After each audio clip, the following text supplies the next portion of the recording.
We're joined now by Republican Congresswoman from New York, Nicole Malliotakis. She serves on the House Transportation and Infrastructure Committee and the House Foreign Affairs. Congresswoman, thank you for coming on today. First, I want to give you an opportunity to share your thoughts on what's happened in New York City.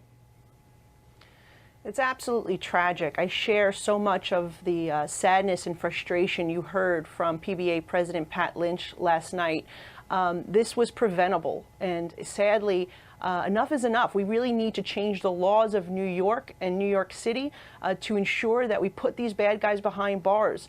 Repeatedly, we've warned about this. We've said that these dangerous bail law that the Democrats passed in Albany were leading to more people being released. In fact, the Detectives Union recently told me that 9 out of 10 people found with criminal possession of a weapon are being released back onto the street. And 50% of the people that actually shoot somebody are being released back onto the street without bail because of these laws. And it just has to stop. And I'm begging my colleagues on the other side of the aisle, let's work together to fix our city. The mayor, to his credit, has said he wants to do this. But, you know, it's been 3 weeks. We've already seen 5 police officers shot, 1 now fatally, and I pray for Police Officer Mora that he makes a speedy and full recovery. But we are so sad about this death of Police Officer Rivera. But what you're also seeing in Albany is the governor's appointed parole board releasing cop killers over and over again, over a dozen in just the last couple of years alone.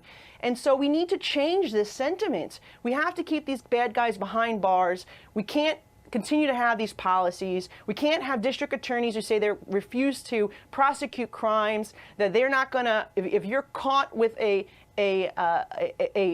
drugs, selling drugs, they're going to charge you with just possession. If you do a gunpoint robbery, they're going to charge you with petty larceny. If you murder somebody, they're not going to put you in jail, life without parole.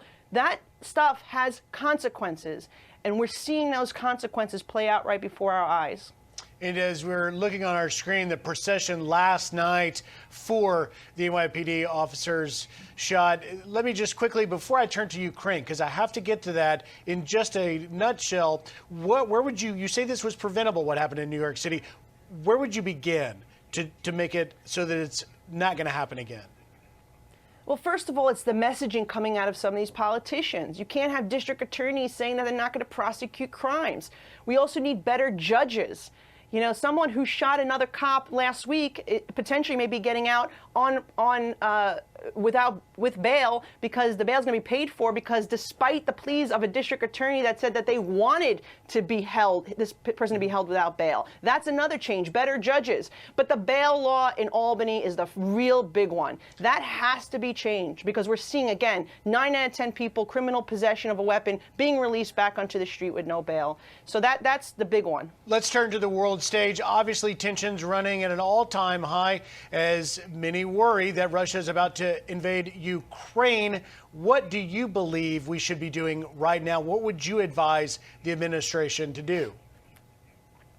Well, look, we need to be imposing sanctions. We need to be sending weapons to Ukraine so they could defend themselves. We need to be working with our allies, particularly in NATO, to provide support to Ukraine. All this needs to be on the front end, not after they do the invasion. We need to prevent this invasion. The only way we're going to do that is if we set a very strong tone with Putin. It's 100 years since the Soviet Union was created. He's trying to put back the pieces. We cannot allow it. It's going to destabilize Europe. It's going to have major world implications. And remember, everyone else is watching what President Biden is doing right now. China, Iran, North Korea, all our adversaries are looking. He already made a big mistake with the botched withdrawal from Afghanistan.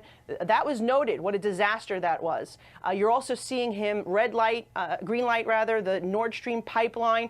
This is why we're here in this position at this moment. It's because of some of the things that he's done, including reducing our energy independence and helping Putin fund this invasion. That's what's happening right now from our president. And just in the time we have left, just 30 seconds or so, a very interesting question from my colleague Jackie Heinrich at the White House this week, asking the president why he's waiting for Russia to make the first move. The president, of course, said that was a stupid question, but really, does it appear to you that we've missed opportunities that things are headed to a place where we should have acted before Putin does?